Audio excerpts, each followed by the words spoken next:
ನಮಸ್ತೆ ವೀಕ್ಷಕರೇ.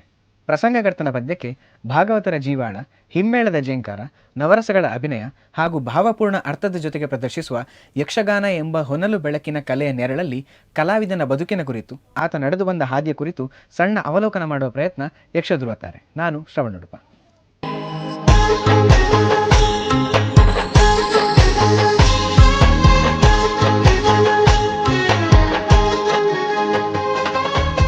ಇವತ್ತು ನಮ್ಮ ಅತಿಥಿಯಾಗಿ ಬಂದಿರುವವರು ಯಾರಂತ ಕೇಳಿದರೆ, ಇವರು ಉಪನ್ಯಾಸಕಿಯೂ ಹೌದು, ಯಕ್ಷಗಾನ ವೇಷಧಾರಿಯೂ ಹೌದು, ತಾಳಮದ್ದಲೆ ಅರ್ಥಧಾರಿ, ಯಕ್ಷಗಾನ ನಾಟ್ಯಗುರು, ಹಾಗೆ ಯಕ್ಷಗಾನ ಸಂಶೋಧಕರು ಕೂಡ ಹೌದು. ಇವರು ಬೇರೆ ಯಾರೂ ಅಲ್ಲ, ಶ್ರೀಮತಿ ಸಾಯಿಸುಮ ನಾಡೋ ಇರುತ್ತ ನಮ್ಮ ಜೊತೆಗಿದ್ದಾರೆ. ಬನ್ನಿ ಅವರನ್ನ ಕಾರ್ಯಕ್ರಮಕ್ಕೆ ಸ್ವಾಗತಿಸೋಣ. ಶ್ರೀಮತಿ ಸಾಯಿಸುಮ ನಾಡೋರೆ, ನಮಸ್ತೆ. ನಮಸ್ತೆ. ಗಂಡು ಕಲೆಯೆಂದೇ ಪ್ರಖ್ಯಾತವಾದ ಯಕ್ಷಗಾನದಲ್ಲಿ ತನ್ನ ಛಾಪು ಮೂಡಿಸಿದ ಪ್ರಮುಖ ಮಹಿಳಾ ಕಲಾವಿದರಲ್ಲಿ ಒಬ್ಬರು ಶ್ರೀಮತಿ ಸಾಯಿಸುಮ ಮಿಥುನ್ ರಾಜ್ ನಾವಡ. 1993ರ ಅಕ್ಟೋಬರ್ 25ರಂದು ಖ್ಯಾತ ಹಾಗೂ ಪ್ರಬುದ್ಧ ಯಕ್ಷಗಾನ ಕಲಾವಿದರಾದ ಬೆಳ್ಳಾರೆ ಶ್ರೀ ಮಂಜುನಾಥ ಭಟ್ ಹಾಗೂ ಶ್ರೀಮತಿ ಅದಿತಿ ಎಂಬಟ್ ಅವರ ಸುಪುತ್ರಿಯಾಗಿ ಸಾಯಿಸುವ ಜನಿಸಿದ್ರು. ಕಿರಿಯ ವಯಸ್ಸಿನಿಂದಲೇ ತಂದೆ ಮಂಜುನಾಥ್ ಭಟ್, ಮಾವ ನಿಡ್ಲೆ ಗೋವಿಂದ ಭಟ್, ಬೈಪಡಿತಾಯ ದಂಪತಿಗಳಿಂದ ಯಕ್ಷಗಾನ ಆಸಕ್ತಿ ಬೆಳೆಸಿಕೊಂಡ ಇವರು ನಂತರ ಶ್ರೀ ದೇವಿ ಪ್ರಸಾದ್ ಕಟೀಲು, ಶ್ರೀ ಲೋಕೇಶ್ ಕಟೀಲು, ಶ್ರೀ ರಾಜೇಶ್ ಕಟೀಲು, ಶ್ರೀ ಅರುಣ್ ಧರ್ಮಸ್ಥಳರ ಬಳಿ ನಾಟ್ಯಾಭ್ಯಾಸ ಮಾಡಿದ್ರು. ತಾಳಮದ್ದಳೆಯ ಕುರಿತು ಆಳವಾದ ಮಾಹಿತಿಯನ್ನ ಶ್ರೀ ಹರೀಶ್ ಭಟ್ ಬಳಂತಿ ಮೊಗರು ಅವರಿಂದ ಅರಿತ ಇವರು ಶ್ರೀಮತಿ ಲೀಲಾವತಿ ಬೈಪಾಡಿತಾಯರಿಂದ ಭಾಗವತಿಕೆ ಅಭ್ಯಾಸವನ್ನು ಮಾಡಿದ್ದಾರೆ. ಮಹಿಳಾ ಯಕ್ಷಗಾನಗಳಲ್ಲಿ ಬಹಳ ಸಕ್ರಿಯವಾಗಿರುವ ಸಾಯಿಸುಮ ಅವರು ಪೂರ್ಣಿಮಾ ಯತೀಶ್ ರೈ ಅವರ ಸಮರ್ಥ ಮಾರ್ಗದರ್ಶನದಲ್ಲಿ ಇನ್ನಷ್ಟು ಪಳಗಿ ಪಕ್ವಗೊಂಡ್ರು. ಯಕ್ಷಗಾನ ಕಲಾವಿದೆಯಾಗಿ, ಸಂಪನ್ಮೂಲ ವ್ಯಕ್ತಿಯಾಗಿ, ಸಂಶೋಧನಾಕಾರ್ತಿಯಾಗಿರುವ ಇವರು ಕಳೆದ ಕೆಲ ವರ್ಷಗಳಿಂದ ಯಕ್ಷ ವ್ಯಾಸನಂ ಕಾರಿಂಜೆ ಎಂಬ ಸಂಸ್ಥೆಯನ್ನ ಸ್ಥಾಪಿಸಿ ಅದರ ಮೂಲಕ ಅದೆಷ್ಟೋ ಗ್ರಾಮೀಣ ಕಲಾಸಕ್ತರಿಗೆ ಹಿಮ್ಮೇಳ ಹಾಗೂ ಮುಮ್ಮೇಳ ಕಲಿಯುವ ಅವಕಾಶ ಕಲ್ಪಿಸಿದ್ದಾರೆ. ಕೇವಲ ಯಕ್ಷನಾಟ್ಯ ಗುರು ಮಾತ್ರ ಅಲ್ಲದೆ ವೃತ್ತಿಯಿಂದಲೂ ಉಪನ್ಯಾಸಕಿಯಾಗಿರುವ ಇವರು ಕಾರಿಂಜದ ಶ್ರೀ ಮಿಥುನ್ ರಾಜ್ ನಾವಡರನ್ನ ವಿವಾಹವಾಗಿ ಅಂಶುಮಾನ್ ಆತ್ರೇಯ ಎಂಬ ಮಗನ ಜೊತೆ ಸುಖಿ ಸಂಸಾರವನ್ನ ನಡೆಸ್ತಾ ಇದ್ದಾರೆ. ತಾನು ಕಾಲಿಟ್ಟ ಎಲ್ಲಾ ಕ್ಷೇತ್ರಗಳಲ್ಲೂ ಸಾಧನೆಯನ್ನ ಮಾಡುತ್ತಾ ವಿನಯಪೂರ್ವಕವಾಗಿ ಮುನ್ನಡೆಯುತ್ತಿರುವ ಇವರು ನಮ್ಮ ಯಕ್ಷ ಧ್ರುವ ತಾರೆಯ ಅತಿಥಿಯಾಗಿರುವುದು ನಮ್ಮ ಹೆಮ್ಮೆ.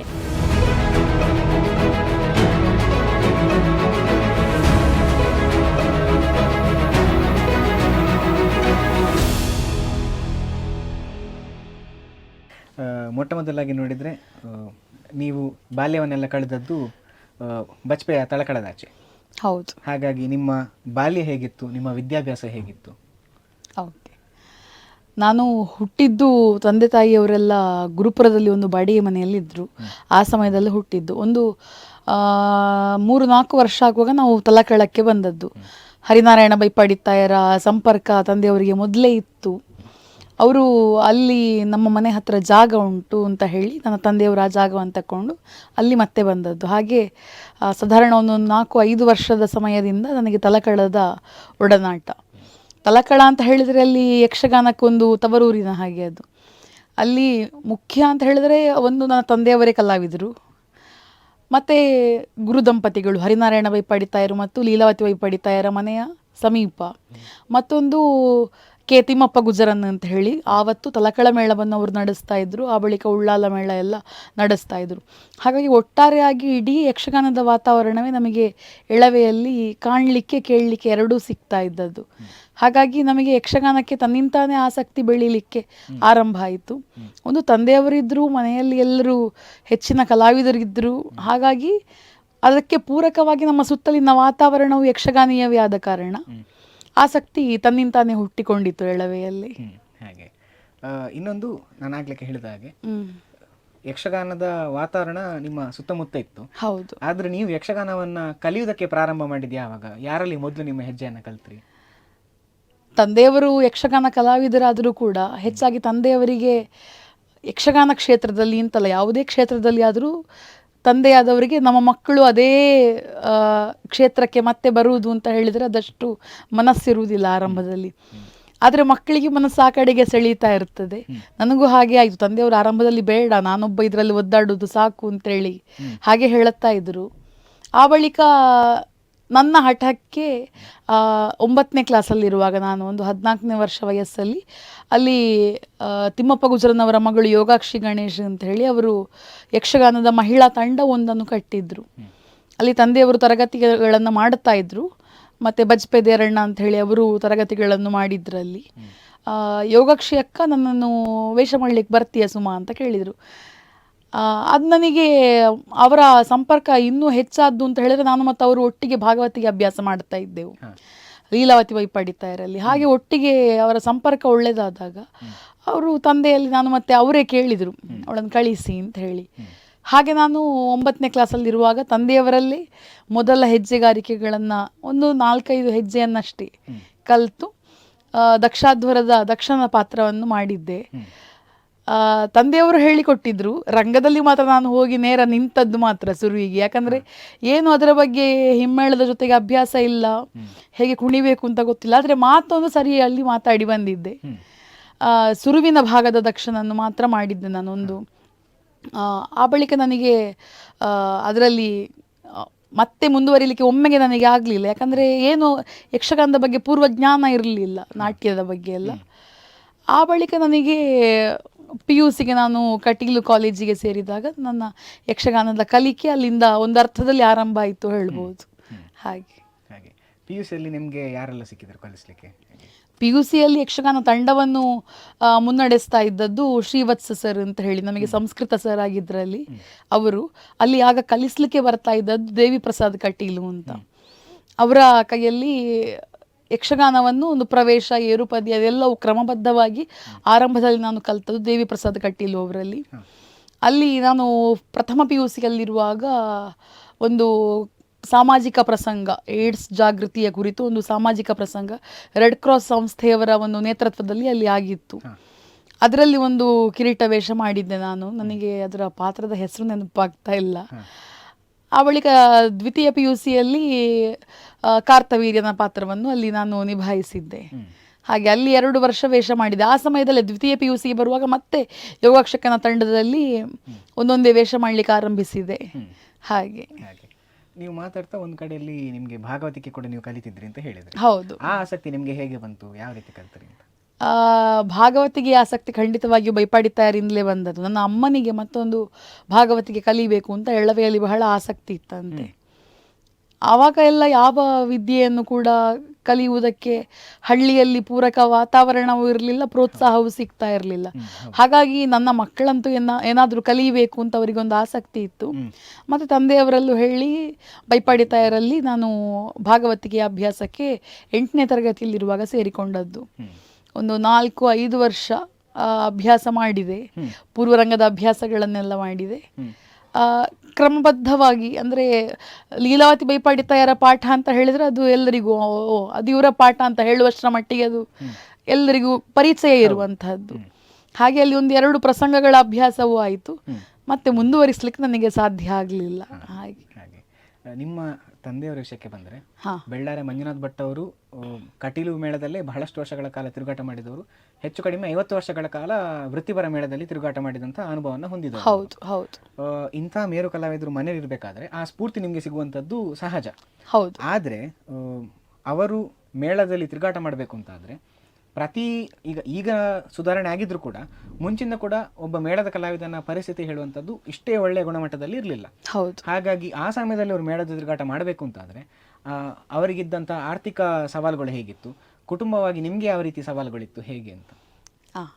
ಆವಾಗ ಇದ್ದ ಯಕ್ಷಗಾನದ ಒಂದು ಪರಿಸರ ಮತ್ತು ಈಗ ಇರುವಂಥದ್ದು ಖಂಡಿತ ಅದಕ್ಕಿರುವಂತಹ ವ್ಯತ್ಯಾಸ ಅದು ಅಜಗಜಾಂತರ ಅಂತಲೇ ಹೇಳ್ಬೋದು ನಾವು. ಆವತ್ತು ಹೋಗುವುದಕ್ಕೆ ಬರುವುದಕ್ಕೆ ಅವರಿಗೆ ಸರಿಯಾದ ವ್ಯವಸ್ಥೆಗಳಿರ್ತಾ ಇರಲಿಲ್ಲ. ಆದರೂ ಕೂಡ ನನ್ನ ತಂದೆಯವರು ಪ್ರತಿ ದಿವಸ ಮನೆಗೆ ಬರ್ತಾ ಇದ್ರು.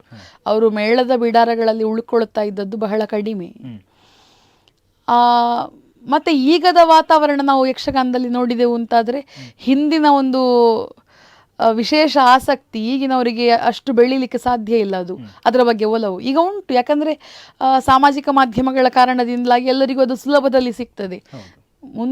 ಹಿಂದೆ ಹೇಗಿತ್ತು ಅಂದರೆ ಎಷ್ಟು ದೂರ ಆದರೂ ಹೋಗಿ ನಡ್ಕೊಂಡು ಹೋಗಿಯೋ ಬಸ್ಸಲ್ಲಿ ಹೋಗಿಯೋ ಹೀಗೆ ನೋಡಬೇಕಿತ್ತು. ಯಾಕಂದರೆ ಮನೆಯಲ್ಲಿ ವಾಹನದ ವ್ಯವಸ್ಥೆಗಳೆಲ್ಲ ಮಾಡಿಕೊಳ್ಳುವಷ್ಟು ಅನುಕೂಲ ಹೌದು. ಸಾಧ್ಯ ಇರಲಿಲ್ಲ. ಯಾಕಂದರೆ ಯಕ್ಷಗಾನ ಅಂತ ಹೇಳಿದರೆ ನೀವೇ ಹೇಳಿದ ಹಾಗೆ ಈಗ ಅದರಲ್ಲಿ ಬರುವಂತಹ ಸಂಪಾದನೆ ಅದು ಮನೆಯನ್ನು ನಿಭಾಯಿಸಲಿಕ್ಕೆ ಅಲ್ಲಿಂದಲ್ಲಿಗೆ ಸಾಕಾಗ್ತಾ ಇತ್ತಷ್ಟೇ. ತಂದೆಯವರು ಯಕ್ಷಗಾನದಲ್ಲಿ ಮತ್ತೆ ಮಾತ್ರ ಸಂಪಾದನೆ, ಮತ್ತೆ ಬೇರೆ ಏನು ನಮಗೆ ಆದಾಯಕ್ಕೆ ಮೂಲ ಅಂತ ಇರಲಿಲ್ಲ. ಒಂದು 12 ಸೆನ್ಸ್ ಜಾಗದಲ್ಲಿ ನಮ್ಮದು ಮನೆ ತಲಕೆಳದಲ್ಲಿ ಇರುವಂಥದ್ದು. ಅದು ಬಿಟ್ಟಲ್ಲಿ ಕೃಷಿ ಅದು ಇದು ಎಲ್ಲ ಬೇರೆ ಯಾವುದೇ ಮೂಲಗಳಿಂದ ಆದಾಯ ಇಲ್ಲ. 6 ತಿಂಗಳ ಯಕ್ಷಗಾನದ ದುಡಿಮೆ ಮಾತ್ರ.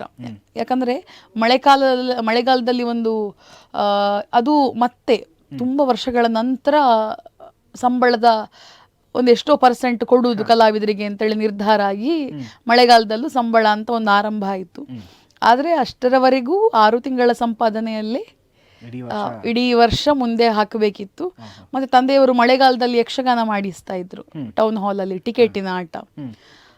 ಅದನ್ನು ಕೂಡ ಸಂಪಾದನೆಗೆ ಅದರಲ್ಲಿ ಎಷ್ಟು ಉಳಿಲಿಕ್ಕೆ ಸಾಧ್ಯ? ನಮಗೀಗ ಸಂಘಟನೆ ಮಾಡುವವರಿಗೆ ಎಷ್ಟು ಉಳೀತದೆ, ಎಷ್ಟು ಖರ್ಚಾಗ್ತದೆ ಅಂತ ಒಂದು ಗೊತ್ತಾಗ್ತದಲ್ಲ. ಹಾಗೆ ಅದರಲ್ಲಿ ಬಹಳಷ್ಟು ಕಷ್ಟಪಟ್ಟವರು ಮತ್ತೆ ಮಳೆಗಾಲದಲ್ಲಿ ಇದ್ದಂತಹ ಕೆಲವು ಯಕ್ಷಗಾನಗಳಿಗೆ ಹೋಗಿ ಆ ಒಂದು ಆದಾಯದಲ್ಲಿ ನಮ್ಮನ್ನ ಸಾಕಿದ್ರು. ಅಮ್ಮ ಬಹಳ ಜಾಗೃತೆಯಿಂದ ಅದನ್ನು ನಿಭಾಯಿಸಿಕೊಂಡು ನಾವು 3 ಜನ ಮಕ್ಕಳು ನಮ್ಮನ್ನ ಸಾಕಿ ಇಷ್ಟು ದೊಡ್ಡದು ಮಾಡಿದ್ದಾರೆ. ಅಪ್ಪ ಅಮ್ಮನ ಶ್ರಮ ಖಂಡಿತ ಅದರಲ್ಲಿ ಉಂಟು ಅಂತ. ನೀವು ಮತ್ತೆ ವೇಷವನ್ನ ಕಲಿತಾ ಎಲ್ಲಾ ವೇಷಗಳ ಪ್ರಕಾರಗಳಿಗೆ ಕೂಡ ಒಗ್ಗಿಕೊಂಡವರು. ಕೇವಲ ಸ್ತ್ರೀ ವೇಷ, ಕೇವಲ ಬಣ್ಣದ ವೇಷ, ಕೇವಲ ರಾಜವೇಷ ಹೇಳಿಕೊಂಡು ನೀವು ಕೂತವರಲ್ಲ. ಎಲ್ಲ ವೇಷಗಳ ಪ್ರಕಾರಗಳನ್ನು ತಾವು ಮಾಡಿದವರು. ಒಬ್ಬ ವೇಷಧಾರಿಯಾಗಿ ಈ ರೀತಿ ಎಲ್ಲ ಪ್ರಕಾರಗಳನ್ನ ಸಮರ್ಥವಾಗಿ ನಿಭಾಯಿಸುವುದಕ್ಕೆ ನಿಮಗೆ ಹೇಗೆ ಸಾಧ್ಯ ಆಯಿತು? ಸಮರ್ಥವಾಗಿ ನಿಭಾಯಿಸ್ತೇನೆ ಅಂತ ನಾನು ಖಂಡಿತ ಹೇಳುವುದಿಲ್ಲ. ಯಾಕೆಂತ ಹೇಳಿದ್ರೆ ನನ್ನ ಜೀವ ನೋಡುವಾಗಲೇ ನನಗೆ ಮುಖ್ಯವಾಗಿ ಕೊಡುವುದು ಬಣ್ಣದ ವೇಷವೇ. ಯಾಕಂದ್ರೆ ಒಂದೊಂದು ಪಾತ್ರಕ್ಕೆ ಒಂದೊಂದು ಶಾರೀರ ಅಥವಾ ಶರೀರ ಎರಡೂ ಕೂಡ ಒಗ್ಗಿಕೊಳ್ಳಬೇಕು ಅಂತ ಒಂದು ಉಂಟು. ಸ್ತ್ರೀ ವೇಷದ ಲಾಲಿತ್ಯ ನನಗೆ ಸುಲಭದಲ್ಲಿ ಬರುವುದಿಲ್ಲ, ಈಗಲೂ ಕಷ್ಟ ಆಗ್ತದೆ. ಇಲ್ಲ ಅಂತ ಹೇಳುವುದಕ್ಕೆ ಗರತಿ ಪಾತ್ರಗಳನ್ನು ಮಾಡಿದ್ದೇನೆ.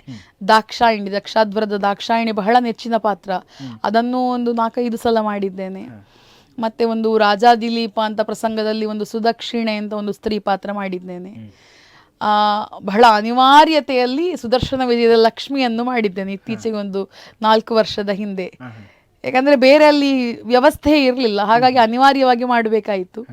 ಮತ್ತೆ ಸ್ತ್ರೀವೇಷದ ಚಾಲುಗಳು ಅದೆಲ್ಲ ನನಗೆ ಅಷ್ಟು ಸುಲಭದಲ್ಲಿ ಕಲ್ತ್ರೆ ಖಂಡಿತ ಬರ್ತದೆ, ಆದರೆ ಅದು ಮನಸ್ಸು ಅದರ ಕಡೆಗೆ ವಾಲಿಲ್ಲ. ಮತ್ತೆ ಪುಂಡುವೇಷಕ್ಕೆ ಮುಖ್ಯವಾಗಿ ಪುಂಡುವೇಷ ಅಂತ ಹೇಳುವಾಗ ಅವ ಎಷ್ಟು ದಿಗಿಣ ತೆಗಿತಾನೆ, ಅವ ಎಷ್ಟು ಫೋರ್ಸಲ್ಲಿ ಕುಣಿತಾನೆ ಅಂತ ಹೇಳಿ ಮುಖ್ಯ ಆಗುದು. ಯಾಕಂದ್ರೆ ಪಾತ್ರಕ್ಕೆ ಅದೊಂದು ಯುವಕನ ಪಾತ್ರ, ಅದಕ್ಕೆ ನ್ಯಾಯ ಒದಗಿಸಬೇಕು ಅಂತ. ದಿಗಿಣವೇ ಒಂದು ಕಡೆಯದ್ದು ಅಂತ ನಾವು ಹೇಳಲಿಕ್ಕಾಗುವುದಿಲ್ಲ. ಆದರೂ ಕೂಡ ಆ ಪಾತ್ರದ ಇದಕ್ಕೆ ನೋಡಿಕೊಂಡು ನಾನು ಪುಂಡುವೇಷಗಳನ್ನು ಮಾಡಿದ್ದು ಕಡಿಮೆ. ಒಮ್ಮೆ ತುಂಬಾ ಒಂದು 6-7 ವರ್ಷದ ಹಿಂದೆ ಒಂದು ಸುದರ್ಶನನ ಪಾತ್ರ ಮಾಡಿದ್ದೆ, ಮತ್ತೆ ಸುಧನ್ವನ ಪಾತ್ರ ಒಂದು ಮಾಡಿದ್ದೇನೆ, ಮತ್ತೆ ಸುಧನ್ವಾರ್ಜುನದ್ದು ಕೃಷ್ಣನ ಪಾತ್ರ ಮಾಡಿದ್ದೇನೆ, ಮತ್ತೊಂದು ಕೃಷ್ಣ ಪಾರಿಜಾತದ್ದು ಕೃಷ್ಣನ ಪಾತ್ರ ಮಾಡಿದ್ದೇನೆ. ಆದರೆ ಆ ಚುರುಕಿನ ನಾಟ್ಯ ಎಲ್ಲ ನಮ್ಮ ಜೀವವೇ ಸ್ವಲ್ಪ ನಮಗೆ ಭಾರ ಆದ ಕಾರಣ ಅದಷ್ಟು ಚುರುಕಿನ ನಾಟ್ಯ ಒಗ್ಗಿಕೊಳ್ಳುವುದಿಲ್ಲ. ಅದಕ್ಕೆ ನಮ್ಮ ದೇಹವನ್ನು ಒಗ್ಗಿಸಿಕೊಳ್ಳಿಕ್ಕೆ ಬಹಳ ಕಷ್ಟ ಆಗ್ತದೆ. ಇಲ್ಲ ಅಂತ ನಾನು ಆಡುವುದಿಲ್ಲ, ತಕ್ಕ ಮಟ್ಟಿಗೆ ನಿಭಾಯಿಸಬಹುದಷ್ಟೇ. ಕಿರೀಟ ವೇಷಗಳನ್ನ ಬಹಳಷ್ಟು ಮಾಡಿದ್ದೇನೆ. ಅದು ದೇವೇಂದ್ರನಿಂದ ಆರಂಭಿಸಿ ಎದುರು ವೇಷ, ಪೀಠಿಗೆ ವೇಷಗಳು ಎಲ್ಲವೂ ಕೂಡ. ವಿದ್ಯುನ್ಮಾಲಿ ಮಾಡಿದ್ದೇನೆ, ಮಧುಕೈಟಭರು ಮಾಡಿದ್ದೇನೆ, ರಕ್ತಬೀಜ ಮಾಡಿದ್ದೇನೆ, ಕಾರ್ತವೀರ್ಯ, ಅತಿಕಾಯ, ಜಾಂಬವ, ಶತ್ರುಘ್ನ, ಹೀಗೆ ಪಾತ್ರಗಳ ಪಟ್ಟಿ ಬೆಳೆಯುತ್ತಾ ಹೋಗ್ತದೆ ಅದು. ಮತ್ತೆ ಬಣ್ಣದ ವೇಷಗಳು ದೇವಿ ಮಹಾತ್ಮೆಯ ಮಹಿಷಾಸುರ, ಶುಂಭ ನಿಶುಂಭ, ಬೇರೆ ಪ್ರಸಂಗಗಳ ದುರಾವಣ, ಮತ್ತೆ ಹೀಗೆ ಅದು ಒಮ್ಮೆಗೆ ನೆನಪಾಗ್ತಾ ಇಲ್ಲ. ಸುಮಾರು ಬಣ್ಣದ ವೇಷಗಳಲ್ಲೂ ಪಾತ್ರ, ಶೂರಪದ್ಮಾಸುರ, ತಾರಕಾಸುರ, ಇಂಥದ್ದೆಲ್ಲ. ಹೆಣ್ಣು ಬಣ್ಣವನ್ನು ಮಾಡಿದ್ದೇನೆ, ಅದು ನಂದು ಕಾಲೇಜಿನ ಲೆವೆಲಲ್ಲಿ ಆರಂಭ ಆದ್ದು. ಹೆಣ್ಣು ಬಣ್ಣ ರಾಕ್ಷಸ ಪಾತ್ರವನ್ನು ಮಾಡಲಿಕ್ಕೆ ನಾನು ಆರಂಭಿಸಿದ್ದೆ ಆವಾಗ, ಡಿಗ್ರಿ ವಿದ್ಯಾಭ್ಯಾಸದ ಸಮಯದಲ್ಲಿ. ಹೆಣ್ಣು ಬಣ್ಣಗಳು ಕೂಡ ಪೂತನಿ, ವೃತ್ರಜ್ವಾಲೆ, ಅಜಮುಖಿ, ಶೂರ್ಪನಖಿ, ಮೇಘಸ್ತನಿ, ಆಲ್ಮೋಸ್ಟ್ ಎಲ್ಲ ಹೆಣ್ಣು ಬಣ್ಣಗಳ ಪಾತ್ರಗಳನ್ನು ಕೂಡ ಮಾಡಿದ್ದೇನೆ. ಹೌದು, ಹಾಸ್ಯ ಮಾಡಲಿಲ್ಲ ಅಂತ ಹೇಳುವುದಕ್ಕೆ ದಮಯಂತಿ ಪುನಃ ಸ್ವಯಂವರದ ಬಾಹುಕ ಒಂದು ಮಾಡಿದ್ದೇನೆ ಅಷ್ಟೇ. ಇಷ್ಟು ಮತ್ತೆ ನಾಟಕೀಯ ಪಾತ್ರಗಳೆಲ್ಲ, ಭಸ್ಮಾಸುರ, ಕಂಸ ಅಂಥದ್ದೆಲ್ಲ ಹಾಗೆ. ನೀವು ವೇಷದ ಪ್ರಕಾರಗಳಲ್ಲಿ ಕೂಡ ಬಹಳ ಏನ್ ಹೇಳ್ತಾರೆ ಭಾವನೆಗಳನ್ನ ನೋಡುವಾಗ ಬೇರೆ ಬೇರೆ ರೀತಿಯ ಮಜಲುಗಳನ್ನ ಮುಟ್ಟಿ ಬಂದಿದ್ದೀರಿ ಹಾಗೆ ನೋಡಿದ್ರೆ. ನೀವು ಹಿಂದಿಂದ ಕೂಡ ಅಂದ್ರೆ ಈಗಿನ ವಿಷಯ ಅಂತಲ್ಲ, ತಾವು ಮುಂಚಿಂದ ಕೂಡ ಮಹಿಳಾ ಯಕ್ಷಗಾನದ ತಂಡಗಳಲ್ಲಿ ಪ್ರದರ್ಶನಗಳಲ್ಲಿ ಕಾಣಿಸಿಕೊಂಡು ಬಂದವು. ಮಹಿಳಾ ಯಕ್ಷಗಾನ ಅಂತ ಹೇಳಬೇಕಾದ್ರೆ ಮೊದಲು ಇಷ್ಟು ಈಗ ಸಿಗುವಂತಹ ಒಂದು ಸ್ವಾತಂತ್ರ್ಯ ಆಗಿರ್ಬೋದು, ಪ್ರಾಧಾನ್ಯತೆ ಇರ್ಬೋದು ಮುಂಚಿರ್ಲಿಲ್ಲ. ಹಾಗಾಗಿ ಆಗ ನೋಡುವಂತ ಕೇವಲ ಪ್ರಾಧಾನ್ಯತೆ ವಿಷಯ ಬಿಟ್ಟು ಕೂಡ ಮಹಿಳಾ ಯಕ್ಷಗಾನ ಅಂತ ನೋಡ್ಬೇಕಾದ್ರೆ ಸಾರ್ವಜನಿಕರು ಅಥವಾ ಒಂದು ಕಲಾವಿದರು ಅಥವಾ ಪ್ರೇಕ್ಷಕರು ಅವ್ರು ನೋಡುವಂತಹ ದೃಷ್ಟಿಕೋನ ಆಗ ಹೇಗಿತ್ತು ಮತ್ತೆ ಈಗ ಎಷ್ಟು ಬದಲಾವಣೆ ಅಥವಾ ಸುಧಾರಣೆ ಆಗಿದೆಯಾ ಹೇಗೆ ಅಂತ? ಖಂಡಿತ ತುಂಬಾ ಬದಲಾವಣೆ ಆಗಿದೆ. ನಾನು ಅದೇ ನನ್ನ 14ನೇ ವಯಸ್ಸಲ್ಲಿ, ಅಂದರೆ ನಾನು 9ನೇ ಕ್ಲಾಸಲ್ಲಿರುವಾಗ ವೇಷ ಮಾಡಲಿಕ್ಕೆ ಆರಂಭಿಸಿದ್ದು ಅಂತ ಹೇಳಿದೆ. ಅದಾಗಿ ನಾನು PUCಗೆ ಹೋಗಿ ಬರುವಾಗ ನಮಗಲ್ಲಿ ನಮ್ಮದು ತುಂಬ ಇಂಟೀರಿಯರ್ ಜಾಗ, ತಲಕಳಕ್ಕೆ ಬಸ್ಸಿನ ವ್ಯವಸ್ಥೆ ಎಷ್ಟುಂಟು ಅಂತ ಗೊತ್ತುಂಟು. ಅಲ್ಲಿ ಆಗುವುದಕ್ಕೆ ವಿಮಾನ ನಿಲ್ದಾಣದ ಹತ್ರ ಆದರೂ ಕೂಡ ಬೇರೆ ಯಾವುದೇ ಮೂಲ ಸೌಕರ್ಯಗಳು ಅಲ್ಲಿ ಇಲ್ಲ. ನಾವು 4 ಗಂಟೆಯ ಬಸ್ ತಪ್ಪಿದ್ರೆ ತಡವೇ ಆಗ್ತಾ ಇತ್ತು ಬರ್ಲಿಕ್ಕೆ. ಆವಾಗಲೇ ನಡ್ಕೊಂಡು ಬರುವಾಗೆಲ್ಲ ಏನು ತಡ ಬಂದದ್ದು ಅಂತ ಹೇಳುವುದಕ್ಕೆ 1000 ಪ್ರಶ್ನೆಗಳನ್ನು ಮಾಡ್ಲಿಕ್ಕೆ ಮನೆಯವರು ಅಂತಲ್ಲ, ಯಾರಾದ್ರು ದಾರಿ ಹೋಕರು ಸಾಕಾಗ್ತಿತ್ತು. ಅಷ್ಟರ ಮಟ್ಟಿಗೆ ಹೆಣ್ಣು ಮಕ್ಕಳು ಹೊರಗೆ ಹೋಗಬಾರದು ಅಂತ ಹೇಳಿ. ಆದ್ರೆ ತುಂಬಾ ಹಿಂದಿನವರಿಗಿದ್ದಷ್ಟು ಸಮಸ್ಯೆ ನಮಗೆ ಆಗ್ಲಿಲ್ಲ ಖಂಡಿತ. ನಮ್ಮ ಕಾಲಕ್ಕಾಗುವ ಅದು ಸ್ವಲ್ಪ ಕಡಿಮೆ ಆಗಿದೆ. ಆದ್ರೂ ತಡವಾಗಿ ಮನೆಗೆ ಬರಬಾರದು ಇಂಥದ್ದೆಲ್ಲ ಅಡ್ಡಿಗಳು. ಮತ್ತೆ ಹೆಣ್ಣು ಮಕ್ಕಳದ್ದು ಯಕ್ಷಗಾನ ಅಂತ ಆಗುವಾಗ ಹಂಗಿಸಿದವರು ಇದ್ದಾರೆ. ಇನ್ನು ಪೊಂಜೋಕೆಲ್ನ ದಿಗಿಣಯ ಅಂತ ಅವ್ರು ಎಷ್ಟು ಮಾಡ್ಯಾರು, ಅವರದ್ದು ಎಷ್ಟು ಮೇಲೆ ಬೀಳುತ್ತದೆ ಅಂತ ಹೇಳುವ ಒಂದು ಭಾವನೆಯಲ್ಲಿ ಮೂದಲಿಸಿದವರು ಸುಮಾರು ಜನ ಇದ್ದಾರೆ. ಈಗ ನೀವು ಮಹಿಳಾ ಯಕ್ಷಗಾನಕ್ಕೆ ಸಿಗುವಂತಹ ಒಂದು ಪ್ರೋತ್ಸಾಹವನ್ನು ನೋಡಿದರೆ ಒಂದು 10-15 ವರ್ಷಗಳ ಹಿಂದೆ ಖಂಡಿತ ಇರಲಿಲ್ಲ. ಕಾಲ ಬದಲಾಗ್ತಾ ಹೋದ ಹಾಗೆ ಪ್ರೋತ್ಸಾಹಿಸುವಂತಹ ಮನಸ್ಥಿತಿಗಳು ಬದಲಾಗಿದೆ. ಅದಕ್ಕೆ ಆಧುನಿಕ ಮಾಧ್ಯಮಗಳು ಕಾರಣ ಇರಬಹುದು. ಮತ್ತೆ ಎಲ್ಲರೂ ಒಂದರ್ಥದಲ್ಲಿ ಮಾನಸಿಕವಾಗಿಯೂ ಕೂಡ ಮುಂದುವರೆದಿದ್ದಾರೆ ಅಂತ. ಜಗತ್ತು ಮುಂದುವರಿದ ಹಾಗೆ ಮನುಷ್ಯ ಮುಂದುವರಿತಾ ಹೋಗ್ತಾನಲ್ಲ, ಹಾಗೆ ಎಲ್ಲರೂ ಕೂಡ ಅದನ್ನು ಒಂದು ಕಲೆಯನ್ನು, ಅದರಲ್ಲಿ ಲಿಂಗಭೇದವನ್ನು ನಾವು ತೋರಿಸಬಾರದು. ಅದು ಪುರುಷ ಆಗ್ಲಿ ಅದು ಮಹಿಳೆ ಆಗ್ಲಿ, ಅವಳು ಹೇಗೆ ಪಾತ್ರ ಪ್ರಸ್ತುತಿ ಮಾಡ್ತಾಳೆ, ಆ ಪಾತ್ರವನ್ನು ಹೇಗೆ ರಂಗದಲ್ಲಿ ತುಂಬಿಸ್ತಾಳೆ ಅಥವಾ ತುಂಬಿಸ್ತಾನೆ ಅನ್ನುವಂಥದ್ದು ಮಾತ್ರ ಮುಖ್ಯ ಆಗ್ತದೆ ಅಂತ.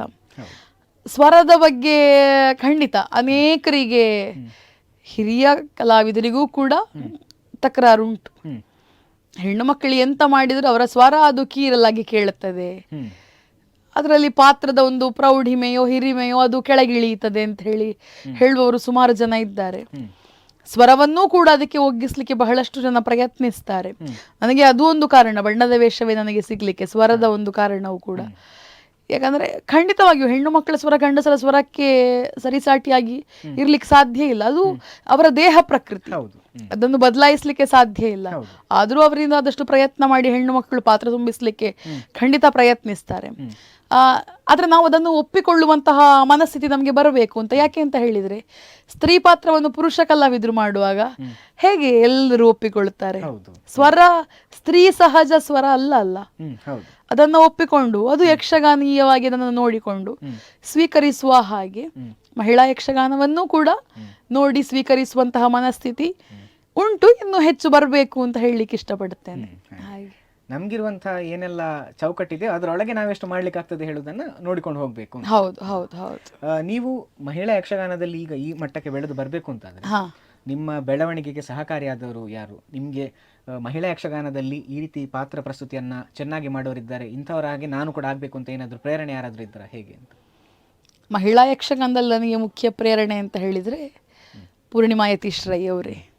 ಎಳವೆಯಲ್ಲಿ ಯೋಗಾಕ್ಷಿ ಅಕ್ಕ ಅಂತಲೇ ಹೇಳ್ಬೋದು. ಯಾಕಂದರೆ ಅವರು ಆರಂಭದಲ್ಲಿ ನಾನು ಅದೇ ವೇಷ ಮಾಡಲಿಕ್ಕಾಗುವಾಗ ಅವರು ಮಾಡಿದಂತಹ ದಕ್ಷಾಧ್ವರದ ದಾಕ್ಷಾಯಿಣಿ ಅದೆಲ್ಲ ನೋಡಿದ್ದೆ. ಪಾತ್ರವನ್ನು, ಅವರ ಜೀವ ಸಣ್ಣದಾದರೂ ಕೂಡ ಅವರು ಪಾತ್ರವನ್ನು ಬಹಳ ಚಂದ ತುಂಬಿಸ್ತಾ ಇದ್ರು. ಮತ್ತೆ ಪೂರ್ಣಿಮಕ್ಕನ ವೇಷದ ಬಗ್ಗೆ ಕೇಳಬೇಕಾಗಿ ಇಲ್ಲ. ಯಾಕಂದರೆ ಅವರದ್ದು 35 ವರ್ಷದ ಅನುಭವ ಇದೀಗ. ಅವರೊಂದು ಸಣ್ಣ ಒಂದು ದೇವೇಂದ್ರ ಬಲದಿಂದ ಆರಂಭಿಸಿ ಇವತ್ತು ಸಮರ್ಥವಾಗಿ ಒಂದು ತಂಡವನ್ನು ನಿರ್ದೇಶಿಸುವಷ್ಟರ ಮಟ್ಟಿಗೆ ಬೆಳೆದಂತಹ ಮೊದಲ ಮಹಿಳೆ ಅಂತಲೇ ಅವರನ್ನು ಹೇಳ್ಬೋದು. ಯಾಕಂದ್ರೆ ಮತ್ತೆ ಈಗ ಬಂದವರು ಸುಮಾರು ಇದ್ದಾರೆ, ಇಲ್ಲ ಅಂತಲ್ಲ.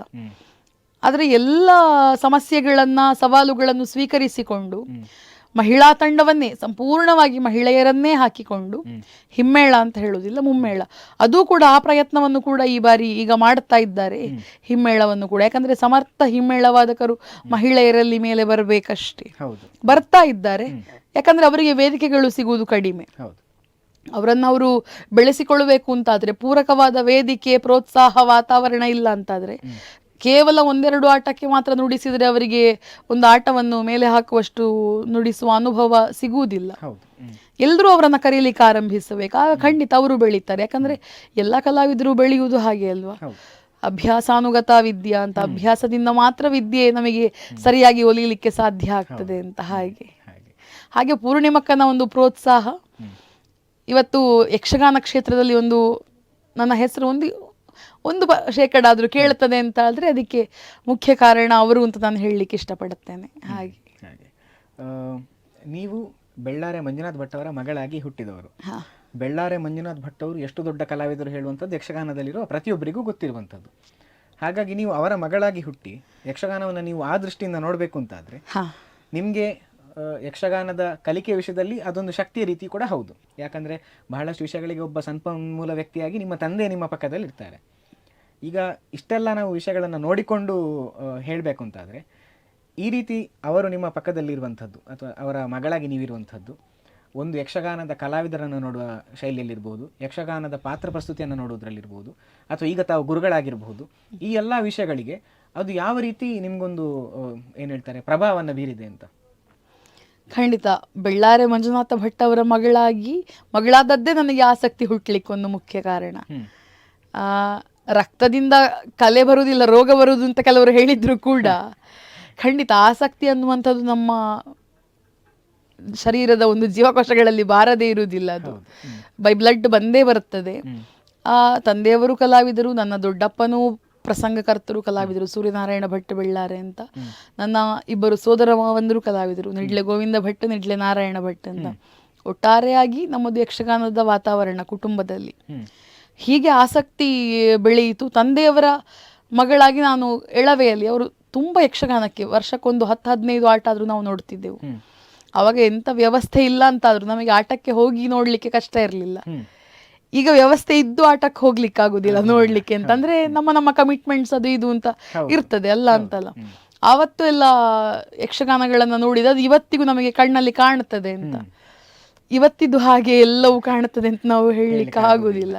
ಯಾಕಂದ್ರೆ ಆವತ್ತು 3ನೇ ಸೆಟ್ಟಲ್ಲಿ, ಕಟೀಲು ಮೇಳದ 3ನೇ ಸೆಟ್ಟಲ್ಲಿ ಅಪ್ಪ ಹೆಚ್ಚು ತುಂಬಾ ವರ್ಷಗಳ ಕಾಲ ಇದ್ದದ್ದು. ಅದರಲ್ಲಿ ಕುರಿಯ ಭಾಗವತರ ನಿರ್ದೇಶನ ತಂದೆಯವರಿದ್ರು, ಗಂಗಯ್ಯ ಶೆಟ್ರಿದ್ರು, ಗೇರುಕಟ್ಟೆ ಗಂಗಯ್ಯ ಶೆಟ್ರು, ಕೃಷ್ಣಮೂಲ್ಯ ಕೈರಂಗಳ, ಮತ್ತೆ ಈಗಿನ ಹೆಚ್ಚು ಹೆಸರು ಮಾಡಿದಂತಹ ರವಿ ಮುಂಡಾಜೆ, ಅಮ್ಮುಂಜೆ ಮೋಹನಣ್ಣ, ಇವರೆಲ್ಲರೂ ಆ ಸೆಟ್ಟಲ್ಲಿ, ಅಡೂರು ಲಕ್ಷ್ಮೀನಾರಾಯಣರು ಚೆಂಡೆಗೆ ಒಂದು ಆವತ್ತು ಬಹಳಷ್ಟು ಒಂಥರ ಹಿಟ್ ಪ್ರದರ್ಶನಗಳನ್ನು ಕೊಟ್ಟಂತಹ ಸೆಟ್ ಅದು 3ನೇ ಸೆಟ್ ಅಂತ ಹೇಳಿದ್ರೆ.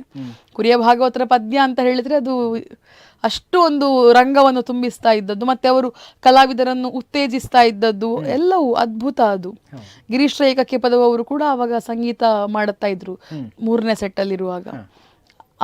ಪೆಲ್ಲತಡ್ಕ ಗೋಪಾಲಕೃಷ್ಣ ಮಯ್ಯರಿದ್ರು ಅದರಲ್ಲಿ. ಆವಾಗದ್ದೆಲ್ಲ ಕಲಾವಿದರ ವೇಷಗಳು ನಮಗೆ ಇವತ್ತಿಗೂ ಅದು ಕಾಣುತ್ತದೆ ಅಂತ. ಪುಂಡರೀಕಾಕ್ಷ ಉಪಾಧ್ಯಾಯರ ಸ್ತ್ರೀ ವೇಷ ಅದೆಲ್ಲ ಇವತ್ತು ಅಷ್ಟು ಸೊಗಸಾದ, ಮನಸ್ಸಿಗೆ ಬಹಳಷ್ಟು ಆಪ್ತವಾಗುವಂತಹ ಪ್ರದರ್ಶನಗಳು ಕಾಣುವುದಿಲ್ಲ. ಯಾಕಂದ್ರೆ ಈಗ ಎಲ್ಲವೂ ಫೋರ್ಸಿನ ಮೇಲೆ ಹೋಗುವಂಥದ್ದು ಅಂತ. ಹೇಗೆ ಬೇಗ ಪ್ರಸಂಗ ಮುಗಿಯುತ್ತದೆ, ಹೇಗೆ ಹೋಗ್ತದೆ ಅಂತ ಹೇಳಿ ಹೀಗೆ ಯೋಚನೆಗಳಾಗ್ತಾ ಇರ್ತದೆ ಬಿಟ್ರೆ ಆವತ್ತಿನ ಬಹಳ ಚಂದ ಅಂತ ಅನ್ನಿಸುವಂತಹ ರೀತಿಯಲ್ಲಿ ಕೆಲವು ಪ್ರದರ್ಶನಗಳು, ಈಗ ಉದಾಹರಣೆಗೆ ಪೃಥ್ವಿರಾಜ್ ಕವತ್ತಾರು ಅವರ ನಿರ್ದೇಶನದ ಯಕ್ಷಗಾನಗಳಿರಬಹುದು, ಕೆಲವು ಕಲಾವಿದರದ್ದು ಇದ್ದಾರೆ, ಅದೆಲ್ಲ ಒಂದು ಯುನೀಕ್, ಅದೆಲ್ಲ ಬಹಳಷ್ಟು ಮನಸ್ಸಿಗೆ ಆಪ್ತ ಆಗ್ತದೆ ಅಂತ. ಆವತ್ತಿದ್ದು ಗಂಗಯ್ಯ ಶೆಟ್ಟರ ವೇಷ ಎಲ್ಲ ನಮಗೆ ಇವತ್ತಿಗೂ ಕಾಣ್ತದೆ. ಅವರು ಒಂದು ನಕ್ಷತ್ರಿಕನ ಪಾತ್ರ ಎಲ್ಲ ನನಗೆ ಅವರು ಮಾಡಿದಂಥದ್ದು, ಮತ್ತೊಂದು ಘಟೋತ್ಕಜ, ಮಧುಕೈಟಬರು, ಆವಾಗ ನಾಟಕೀಯ ಅಲ್ವಾ ಇದ್ದದ್ದು ವೇಷ, ಈಗಿನ ಹಾಗೆ ಕಿರೀಟ ವೇಷ ಅಲ್ಲ, ಅದರ ನಡೆ ಅದೆಲ್ಲ, ಕೃಷ್ಣಮೂಲ್ಯರ ವಿಷ್ಣು ಎಲ್ಲ, ಅದೆಲ್ಲ ಒಂದು ಆಯಕಟ್ಟಿನ ವೇಷಗಳು ಬಹಳ ಚಂದವಾಗಿ ನಮಗೆ ಕಾಣುತ್ತಾ ಇತ್ತು. ಚಂಡಮುಂಡ್ರು, ಅಮ್ಮುಂಜೆ ಮೋಹನಣ್ಣ, ರವಿ ಉಂಡಾಜಿ ಅವರು ಮಾಡ್ತಾ ಇದ್ರು, ಮತ್ತೆ ರಾಧಾಕೃಷ್ಣ ಕಲ್ಲುಗುಂಡಿ ಅಂತ ಇದ್ರು. ಎಲ್ಲ ಆವತ್ತಿದ್ದು ಅದು ಬಹಳ ಹೆಸರು ಗಳಿಸಿದಂತಹ ತಂಡ ಆ ಸಮಯದಲ್ಲಿ. ಇವತ್ತು ಇಲ್ಲವೇ ಇಲ್ಲ ಅಂತ ಹೇಳುವುದಿಲ್ಲ, ಹಾಗೆಂತ ಉಂಟು ಅಂತಲೂ ಅದೇ ಥರದ ಯಕ್ಷಗಾನವನ್ನು ಉಂಟು ಅಂತಲೂ ಹೇಳಲಿಕ್ಕಾಗುವುದಿಲ್ಲ. ಬದಲಾವಣೆ ತುಂಬ ಆಗಿದೆ. ಆವತ್ತು ಎಲ್ಲ ಎಳೆಯರು, ಎಳೆಯ ವಯಸ್ಸಿನವರು ಕೇಳಿ ಕಲಿತಾ ಇದ್ದ ಹಾಗೆ ಇವತ್ತಿನ ಕಾಲದಲ್ಲಿ ಕಲಿಯುವ ಮನಸ್ಸಿಲ್ಲ. ಅದೊಂದು ಅವರವರ ಸ್ವಭಾವ, ಆಟಿಟ್ಯೂಡ್ ಬದಲಾಗಿದೆ. ಹೇಳಿಕೊಡ್ಲಿಕ್ಕೆ ಬಂದ್ರೆ ಅವನು ಯಾರು ನನಗೆ ಹೇಳಿಕೊಡ್ಲಿಕ್ಕೆ ಅಂತ ಹೇಳುವಷ್ಟರ ಮಟ್ಟಿಗೆ ಕಾಲ ಬದಲಾಗಿದೆ. ಕಲಿಯುವವರು ಇಲ್ಲವೇ ಅಂತಲ್ಲ, ಬೆರಳೆಣಿಕೆ ಎಷ್ಟಿದ್ದಾರೆ ಅಷ್ಟೇ. ಹಾಗೆ ಕಲಿಯೋರು ಅಂತ ನೀವು ಹೇಳಬೇಕು ಅಂತಂದ್ರೆ ಕಲಿಸುವವರು ಕೂಡ ಬೇಕಾಗ್ತದೆ. ಖಂಡಿತ. ಕಲಿಸುವವರು ಅಂತ ಹೇಳಬೇಕಾದ್ರೆ ಬರುವಂಥದ್ದು ಗುರುಗಳು. ಹೌದು. ಹಾಗಾಗಿ ಈಗ ನೀವು ಕೂಡ ಒಂದು ನಾಟ್ಯ ಗುರುಗಳು. ಈಗ ನೀವು ಯಕ್ಷನಾಟ್ಯ ಗುರುಗಳಾಗಿ ಒಂದು ಸಣ್ಣ ಪ್ರಾಯದಲ್ಲೇ ಪದಾರ್ಪಣೆ ಮಾಡಿದವರು. ನೀವು ಯಕ್ಷಗಾನ ಗುರುಗಳಾಗಿ ಪ್ರಾರಂಭ ಮಾಡಬೇಕು ಅಂತಾದಾಗ ನೀವು ಮಾಡಿಕೊಂಡಂತಹ ಸಿದ್ಧತೆಗಳೇನು? ಮತ್ತು ಈಗ ಕೆಲವೊಂದು ವರ್ಷಗಳು ಈಗಾಗಲೇ ಕಳೆದಾಗಿದೆ. ಹಾಗಾಗಿ ಸಣ್ಣ ಸಣ್ಣ ಮಕ್ಕಳಿಂದ ಹಿಡಿದು ದೊಡ್ಡವರವರೆಗೆ ತಾವು ಹೇಳಿಕೊಟ್ಟವರು. ಹಾಗಾಗಿ ಒಬ್ಬ ಯಕ್ಷ ಗುರುವಾಗಿ ತಮ್ಮ ಅನುಭವ ಹೇಗಿದೆ ಅಂತ? ಫಸ್ಟ್ ಆಫ್ ಆಲ್ ನಾನು ಗುರು ಅಂತ ಹೇಳಿಕೊಳ್ಳಿಕ್ಕೆ ಇಷ್ಟಪಡುವುದಿಲ್ಲ, ಶಿಕ್ಷಕಿ ಅಂತ ಹೇಳ್ಬೋದು ಅಷ್ಟೇ. ಯಾಕಂದ್ರೆ ಅದು ಒಂದು ಕಂಪ್ಯಾರಿಟಿವ್ಲಿ ಗುರು ಅಂದ್ರೆ ಬಹಳ ದೊಡ್ಡ ಒಂದು ಅರ್ಥವನ್ನು ಕೊಡುತ್ತದೆ ನನ್ನ ಮನಸ್ಸಿಗೆ. ಎಲ್ಲವನ್ನು ಸಮರ್ಥವಾಗಿ ಅವ ತಿಳ್ಕೊಂಡಿರಬೇಕು ಅಂತ ಯಕ್ಷಗಾನದ ವಿಚಾರಗಳನ್ನು. ಅಂಥ ಗುರುಗಳು ಅನೇಕರಿದ್ದಾರೆ. ಕರ್ಗಲ್ಲು ವಿಶ್ವೇಶ್ವರ ಭಟ್ರು ಇರಬಹುದು, ಮುಖ್ಯವಾಗಿ ಅವರನ್ನೇ ನಾವು ತಗೊಳ್ಬೇಕಾಗ್ತದೆ.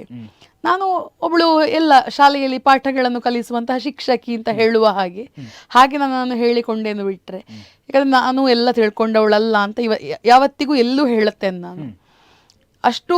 ಯಾಕಂದ್ರೆ ನಮಗೆ ಅನುಭವ ಕಡಿಮೆ. ಈ ಮೇಳದ ತಿರುಗಾಟದಲ್ಲಿ ಸಿಗುವಂತಹ ಒಳ್ಳೆಯ ಅನುಭವಗಳೆಲ್ಲ ನಮಗೆ ಮಹಿಳೆಯರಿಗೆ ಅಷ್ಟು ಸಿಗುವುದಿಲ್ಲ. ನಾವು ಯಕ್ಷಗಾನವನ್ನು ನೋಡಿ ನೋಡಿ ನೋಡಿ ನಾವು ಭಾಗವಹಿಸಿದ್ರಿಂದ ಅಲ್ಪ ಸ್ವಲ್ಪವನ್ನು ತಿಳ್ಕೊಂಡು ನಾವು ಕಲಿಸಬೇಕು. ಮೊದಲಾಗಿ ನಾನು ಗುರು, ಏನು ನೀವು ಹೇಳಿದ್ರಿ ಗುರು ಅಂತ ಹೇಳುವಂಥದ್ದು, ಹಾಗೆ ಕಲಿಸ್ಲಿಕ್ಕೆ ಹೊರಟದ್ದು ಅಂತ ಹೇಳಿದರೆ, ನಾನು ರಾಮಕುಂಜೇಶ್ವರ ಪದವಿ ಕಾಲೇಜಲ್ಲಿ ಟೀಚ್ ಮಾಡ್ತಾ ಇದ್ದೆ ಡಿಗ್ರಿಗೆ ಕನ್ನಡವನ್ನು. ಅಲ್ಲಿ ಮಕ್ಕಳ ವಾರ್ಷಿಕೋತ್ಸವಕ್ಕೆ ಒಂದು ಯಕ್ಷಗಾನವನ್ನು ಮಾಡಬೇಕು ಅಂತ ಹೊರಟು ಅಲ್ಲಿ ತಂಡವನ್ನು ಕಟ್ಟಬೇಕು ಅಂತ ಮತ್ತೆ ನನಗೆ ಮನಸ್ಸಿಗೆ ಹೊಳೆದದ್ದು ಅಲ್ಲಿಂದ. ಅಲ್ಲಿ 3 ವರ್ಷ ಕೆಲಸ ಮಾಡುವಾಗ ಸಾಧಾರಣ 6-7 ಪ್ರದರ್ಶನಗಳನ್ನು ಕೊಟ್ಟಿದ್ದೇವೆ, ಮಕ್ಕಳದ್ದು ಮತ್ತೆ PUC ಇದ್ದು, ಹೈಸ್ಕೂಲ್ ಇದ್ದು ಎಲ್ಲ ಸೇರಿ, ಗುರುಗಳ ಶಿಕ್ಷಕರದ್ದು ಎಲ್ಲರದ್ದು. ಅದಾದ ಮೇಲೆ ನಾನು ಕೊರೋನಾದ ಸಮಯದಲ್ಲಿ ಕೆಲಸ ಬಿಟ್ಟೆ. ನನಗೆ ಆ ಸಮಯದಲ್ಲಿ ತಂಡವನ್ನು ಕಟ್ಟಿ ಬಿಡಬೇಕು ಅಂತ ಅನ್ನಿಸಿತು. ನಮ್ಮ ಮನೆಯವರಲ್ಲಿ ಕೇಳಿ ಅವರ ಪ್ರೋತ್ಸಾಹದಿಂದ ನಾವು 2020ನೇ ಇಸವಿಯಲ್ಲಿ ಯಕ್ಷವಾಸ್ಯಂ ಕಾರಿಂಜ ಅನ್ನುವಂತಹ ಸಂಸ್ಥೆಯನ್ನು ಅಕ್ಟೋಬರ್ನಲ್ಲಿ ನವರಾತ್ರಿ ಸಮಯದಲ್ಲಿ ಕಾರಿಂಜ ದೇವಸ್ಥಾನದಲ್ಲಿ ಆರಂಭಿಸಿದ್ದು. ಆ ಬಳಿಕ ಈಗ ಪಟ್ಲ ಫೌಂಡೇಶನ್ ಇಂದಲೂ ಕೂಡ ನಮಗೆ ಯಕ್ಷ ಶಿಕ್ಷಣವನ್ನು ನೀಡುವುದಕ್ಕೆ ಒಂದು ಅವಕಾಶವನ್ನು ಪಟ್ಲ ಭಾಗವತರು ಮಾಡಿಕೊಟ್ಟಿದ್ದಾರೆ. ಹಾಗೆ ಕಳೆದ ವರ್ಷ 3 ಶಾಲೆಗಳಿಗೆ, ಈ ವರ್ಷ 2 ಶಾಲೆಗಳಿಗೆ ನಾನು ಯಕ್ಷ ಶಿಕ್ಷಣವನ್ನು ನೀಡುತ್ತಾ ಇದ್ದೇನೆ. ಹಾಗೆ ನೀವೀಗ ನಾಟ್ಯವನ್ನು ಅಭ್ಯಾಸ ಮಾಡಿಸಬೇಕು ಅಂತಾದರೆ ಕೂಡ ಕೆಲವೊಂದು ವಿಷಯಗಳು, ಅಂದರೆ ಈಗ ನಾನು ಇಂಥ ವಿಷಯಗಳನ್ನು ಮಕ್ಕಳಿಗೆ ಹೇಳಿಕೊಡಬೇಕು, ಇಂಥದ್ದನ್ನು ಕಲಿತರೆ ಮಕ್ಕಳಿಗೆ ಉಪಯೋಗ ಆಗ್ತದೆ, ಹಾಗಾಗಿ ಇಂಥ ವಿಷಯಗಳನ್ನು ನಾನು ಕಲಿಸಲೇಬೇಕು ಅಂತ ಹೇಳುವಂಥದ್ದು ಪರಂಪರೆಗೆ ಸಂಬಂಧಿಸಿದಂಥ ಯಾವುದಾದ್ರೂ ವಿಷಯಗಳನ್ನು ತಾವೀಗಲೇ ಸಣ್ಣ ಮಕ್ಕಳಾದರೂ ಕೂಡ ಹೇಳಿಕೊಡುವಂಥ ಪ್ರಯತ್ನವನ್ನು ಮಾಡ್ತಿದ್ದೀರಾ ಹೇಗೆ ಅಂತ? ಹೌದು, ಪ್ರಯತ್ನ ಮಾಡ್ತಾ ಇದ್ದೇನೆ. ನನಗೆ ಗೊತ್ತಿದ್ದಷ್ಟು ವಿಚಾರಗಳನ್ನು ನಾನು ಖಂಡಿತ ಕಲಿಸುವಂತಹ ಪ್ರಯತ್ನವನ್ನು ಮಾಡುತ್ತಾ ಇದ್ದೇನೆ. ಇಲ್ಲಿ ಯಕ್ಷಗಾನವನ್ನು ಕಲಿಸುವವ ಯಾವಾಗ ಅವ ಸರಿಯಾದ ದಾರಿಯಲ್ಲಿ ಮಕ್ಕಳನ್ನು ಕೊಂಡು ಹೋಗ್ತಾನೆ ಅಂತ ಹೇಳಿದರೆ, ನನಗೇ ಎಲ್ಲ ಗೊತ್ತುಂಟು ಅಂತ ಅವನ ಮನಸ್ಸಿಂದ ಮೊದಲವ ತೆಗೆದು ಹಾಕಬೇಕಾಗ್ತದೆ. ಗೊತ್ತಿದ್ದಂಥ ಗೊತ್ತಿದ್ದವರಲ್ಲಿ ಕೇಳಿಕೊಂಡು ನಮಗೆ ಗೊತ್ತಿಲ್ಲದನ್ನು ಕಲಿತುಕೊಂಡು ಹಾಗೆ ಹೇಳಿಕೊಟ್ಟಾದ್ರೂ ಮಕ್ಕಳನ್ನು ಬೆಳೆಸಬೇಕು ಅಂತ ಹೇಳುವ ಒಂದು ಮನೋಸ್ಥಿತಿ ನಮಗೆ ಬರಬೇಕಾಗ್ತದೆ. ನಾನು ಹಾಗೆ ನನಗೆ ಗೊತ್ತಿಲ್ಲದನ್ನು ಇನ್ನೊಬ್ಬರಲ್ಲಿ ಕೇಳಿಕೊಂಡಾದ್ರೂ ನಾನು ಕಲಿಸುವಂತಹ ಪ್ರಯತ್ನವನ್ನು ಇವತ್ತಿನವರೆಗೂ ಮಾಡ್ತಾ ಇದ್ದೇನೆ. ಪರಿಪೂರ್ಣಳಾಗ್ಲಿಲ್ಲ ಅದರಲ್ಲಿ ಇನ್ನಷ್ಟು, ಯಾಕಂದ್ರೆ ಸಾಗರದಿಂದ ಒಂದು ಸಿಡಿದ ಬಿಂದು ಅಂತ ಹೇಳ್ಬೋದು ಅಷ್ಟೇ ನಮ್ಮನ್ನು. ಸಾಗರ ಎಷ್ಟು ದೊಡ್ಡದು, ಅದನ್ನು ನಾವು ಹೋಲಿಸಿಕೊಂಡು ನಮ್ಮನ್ನು ನಾವು ಅಷ್ಟು ದೊಡ್ಡ ಜನ ಅಂತ ಹೇಳಿಕೊಳ್ಳಿಕ್ಕೆ ಸಾಧ್ಯವೇ ಇಲ್ಲ. ಅಷ್ಟರ ಮಟ್ಟಿಗೆ ನಾನು ಪರಂಪರೆಯ ಎಲ್ಲ ಈಗ ಬೇರೆ ಬೇರೆ ಒಡ್ಡೋಲಗಗಳನ್ನು, ರಾಮಲಕ್ಷ್ಮಣರದ್ದಿರಬಹುದು, ದೇವೇಂದ್ರನಂದ್ ಇರಬಹುದು, ಪಾಂಡವರ ಒಡ್ಡೋಲಗ ಅಂತ ಇರಬಹುದು, ಮತ್ತೆ ಸಭಾ ಕ್ಲಾಸ್, ತೆರೆ ಕ್ಲಾಸ್ಗಳನ್ನು, ಬಣ್ಣದ ವೇಷದ, ಹೆಣ್ಣು ಬಣ್ಣದ್ದು, ರಾವಣದ್ದು, ಶಿವಪೂಜೆ, ಹೆಣ್ಣು ಬಣ್ಣದ್ದು ಕೂಡ ಒಡ್ಡೋದಾಗ ಎಲ್ಲವನ್ನು ಕೂಡ ಮಕ್ಕಳಿಗೆ ಅದರಲ್ಲಿ ಈಗ ಕೆಲವನ್ನ ಕಲಿಸಿದ್ದೇನೆ. ಯಾಕಂದ್ರೆ ನಾವು 4 ವರ್ಷ ಆಯ್ತಷ್ಟೇ ತರಗತಿಯನ್ನು ಆರಂಭಿಸಿ. ಏನೂ ಗೊತ್ತಿಲ್ಲದ ಮಕ್ಕಳಿಗೆ ನಾವು ಒಮ್ಮೆಗೆ ಕಲಿಸ್ಲಿಕ್ಕೆ ಹೋಗ್ಲಿಕ್ಕೆ ಆಗುದಿಲ್ಲ. ಪಾತ್ರಕ್ಕೆ ಎಷ್ಟು ಬೇಕಷ್ಟನ್ನ ಕಲಿಸಿಕೊಂಡು ಅದರ ಜೊತೆಗೆ ಎಲ್ಲ ತಾಳಗಳನ್ನು ಅಭ್ಯಾಸ ಮಾಡಿಸ್ತಾ ಇದ್ದೇನೆ. ಈಗ ಏನಾಗಿದೆ ಅಂತ ಹೇಳಿದ್ರೆ, ಯಕ್ಷಗಾನ ಅಂತ ಹೇಳಿದ್ರೆ ಒಂದು ಪ್ರದರ್ಶನಕ್ಕಾಗುವಾಗ ಪ್ರಸಂಗದ ಪಾತ್ರಗಳಿಗೆ ಬೇಕಾದಷ್ಟು ಮಾತ್ರ ಕಲಿಸಿಕೊಂಡು ಹೋಗುವುದು ಅಂತ. ಒಂದು ಪ್ರವೇಶ ಆಯ್ತು, ಒಂದು ಏರು ಪದ್ಯ ಆಯ್ತು, ಮತ್ತೆ ಅವ್ರಿಗೆ ಯಾವ ತಾಳದ ಪದ್ಯ ಉಂಟು ಅಷ್ಟು ಕಲಿಸಿದ್ರೆ ಆಯ್ತು. ನಾಳೆ ಅವನಲ್ಲಿ ಅದು ಯಾವ ತಾಳ ಅಂತ ಕೇಳಿದ್ರೆ ಅವನಿಗೆ ಗೊತ್ತಿರುವುದಿಲ್ಲ. ಹಾಗಾಗಬಾರದು ಅಂತ ಹೇಳುವ ಕಾರಣಕ್ಕಾಗಿ ಮಕ್ಕಳಿಗೆ ಎಲ್ಲ ಬೇಸಿಕ್ ತಾಳಗಳನ್ನು ಮಕ್ಕಳಿಗೆ ಕಲಿಸಿಕೊಂಡು ಹಾಗೆ ಅದರ ಜೊತೆಗೆ ವಾರ್ಷಿಕೋತ್ಸವಕ್ಕಾಗುವಾಗ ಪ್ರದರ್ಶನಕ್ಕೆ ಬೇಕಾದಂತಹ ಪಾತ್ರದ ವಿಚಾರಗಳನ್ನು ಅಥವಾ ಬೇರೆ ಎಲ್ಲಿಯಾರು ಕಾರ್ಯಕ್ರಮ ಇತ್ತು ಅಂತಂದ್ರೆ ಅದಕ್ಕೆ ಬೇಕಾದನ್ನು ಕಲಿಸಿಕೊಂಡು ಹೀಗೆ ಮುಂದೆ ಹೋಗ್ತಾ ಇದ್ದೇನೆ. ಮತ್ತೆ ನಮ್ಮ ಸಂಸ್ಥೆಯಲ್ಲಿ ಹಿಮ್ಮೇಳ ತರಗತಿಗಳು ಕೂಡ ಭಾಗವತಿಕೆ ನಡೆಯುತ್ತದೆ. ಚೆಂಡೆ ಮೊದಲೆಯೂ ಆಗ್ತಾ ಇತ್ತು, ಆದರೆ ಅದು ಕೊರೋನಾದ ಸಮಯದಿಂದ ಅನಿವಾರ್ಯ ಕಾರಣಗಳಿಂದ ನಿಲ್ಲಿಸಬೇಕಾಯಿತು. ಭಾಗವತಿಕೆಯನ್ನು ಕಟೀಲು ಮೇಳದ ಪ್ರಧಾನ ಭಾಗವತರಾದ ಶ್ರೀನಿವಾಸ ಬಳ್ಳಮಂಜ ಅವರು ಕಲಿಸ್ತಾರೆ. ಸುಮಾರು ಒಂದು 20-25 ಜನ ವಯಸ್ಸಿನ ಮಿತಿ ಇಲ್ಲದೆ ಕಲಿಯುತ್ತಾ ಇದ್ದಾರೆ ಅಲ್ಲಿ. ಅವರಿಗೆಲ್ಲರಿಗೂ ನಮ್ಮ ಸಂಸ್ಥೆಯಲ್ಲಿ ಕಲಿಯುವವರಿಗೆ ವೇದಿಕೆಯನ್ನು ಮಾಡಿಕೊಡಬೇಕು ಅಂತ ಹೇಳುವ ಉದ್ದೇಶದಿಂದ ನಾವು ವಾರ್ಷಿಕೋತ್ಸವ ಮಾಡ್ತಾ ಇದ್ದೇವೆ. ಈ ವರ್ಷದ ವಾರ್ಷಿಕೋತ್ಸವ ಡಿಸೆಂಬರ್ 8ಕ್ಕೆ ಕಾರಿಂಜದಲ್ಲಿ ಶಾರದಾಂಬಾ ಭಜನಾ ಮಂದಿರ ಅಂತ ಅಲ್ಲಿ ನಡೆಯುತ್ತದೆ. ಎಲ್ಲ ನಮ್ಮ ಸಂಸ್ಥೆಯ ವಿದ್ಯಾರ್ಥಿಗಳಿಗೆ ಅದೊಂದು ತಮ್ಮ ಪ್ರತಿಭೆಯನ್ನ ಪ್ರದರ್ಶಿಸುವುದಕ್ಕೊಂದು ವೇದಿಕೆಯನ್ನು ನಾವು ಕಲ್ಪಿಸಿಕೊಡುವಂತಹ ಕೆಲಸವನ್ನು ಮಾಡುತ್ತಾ ಇರುವಂಥದ್ದು. ಅದರಲ್ಲಿ ನಮಗೆ ಮನಸ್ಸಿಗೆ ಬಹಳಷ್ಟು ಖುಷಿಯಾಗುವುದು ಬಿಟ್ಟರೆ ಬೇರೆ ಯಾವ ಲಾಭದ ಯೋಚನೆಯಲ್ಲೂ. ಈಗ ವಾರ್ಷಿಕೋತ್ಸವ ಅಂತ ಹೇಳಿದ್ರೆ ನಾವು ಕಲೆಕ್ಷನ್ ಮಾಡಬೇಕು ಅದು ಇದು ಅಂತ ಹೇಳಿ ಜವಾಬ್ದಾರಿಗಳು ಸುಮಾರು ಇರ್ತದೆ. ನಮಗೆ ಉದ್ದೇಶ ಮುಖ್ಯ, ಮಕ್ಕಳ ಮನಸ್ಸಿಗೆ ಸಮಾಧಾನ ಸಿಗಬೇಕು. ಯಾಕಂದ್ರೆ ನಮ್ಮಲ್ಲಿ ಕಲ್ತವರಿಗೆ ನಾವೇ ಅವಕಾಶ ಕೊಡ್ಲಿಲ್ಲ ಅಂತಂದ್ರೆ ಬೇರೆ ಯಾರು ಕೊಡುತ್ತಾರೆ, ಆ ಒಂದು ಉದ್ದೇಶ. ಅದರ ಜೊತೆಗೆ ಯಕ್ಷಗಾನದಲ್ಲಿ ಬಹಳಷ್ಟು ದುಡಿದಂತಹ ಹಿರಿಯ ಜೀವಗಳಿಗೆ ನಾವು ಯಕ್ಷವಾಸ್ಯಂ ಪ್ರಶಸ್ತಿ ಅಂತ ಹೇಳುವುದನ್ನು ಕೊಡುತ್ತಾ ಬಂದಿದ್ದೇವೆ. ಮೊದಲ ವರ್ಷ ಸೂರ್ಯನಾರಾಯಣ ಭಟ್ ಬೆಳ್ಳಾರೆ ಪ್ರಸಂಗಕರ್ತರು, ನನ್ನ ದೊಡ್ಡಪ್ಪ, ಅವರಿಗೆ ಕೊಟ್ಟದ್ದು. ಎರಡನೇ ವರ್ಷ ನಾವು ಬಂಟ್ವಾಳ ಜಯರಾಮಾಚಾರಿಗೆ, ಇತ್ತೀಚೆಗಷ್ಟೇ ನಾವು ಕಳ್ಕೊಂಡಂತಹ ಅನರ್ಘ್ಯ ರತ್ನ, ಅವರಿಗೆ ಕೊಟ್ಟಂಥದ್ದು. ಕೊಟ್ಟದ್ರ ಬಗ್ಗೆ ಬಹಳಷ್ಟು ಸಾರ್ಥಕತೆ ಉಂಟು ನಮಗೆ. ಮೂರನೇ ವರ್ಷ ಪ್ರಸಂಗಕರ್ತರು ಛಾಂದಸರು ಆದಂತಹ ಗಣೇಶ್ ಕೊಲೆಕಾಡಿ ಅವರಿಗೆ ಕೊಟ್ಟೆವು. ಈ ವರ್ಷವೂ ಕೂಡ ಬೈಪಾಡಿ ತಾಯ ದಂಪತಿಗಳಿಗೆ ಯಕ್ಷವಾಸ್ಯಂ ಪ್ರಶಸ್ತಿಯನ್ನು ಕೊಡುವುದು ಅಂತ ನಿರ್ಧಾರ ಮಾಡಿದ್ದೇವೆ. ಹಾಗೆ ಇದು 4ನೇ ವರ್ಷದ ವಾರ್ಷಿಕೋತ್ಸವ.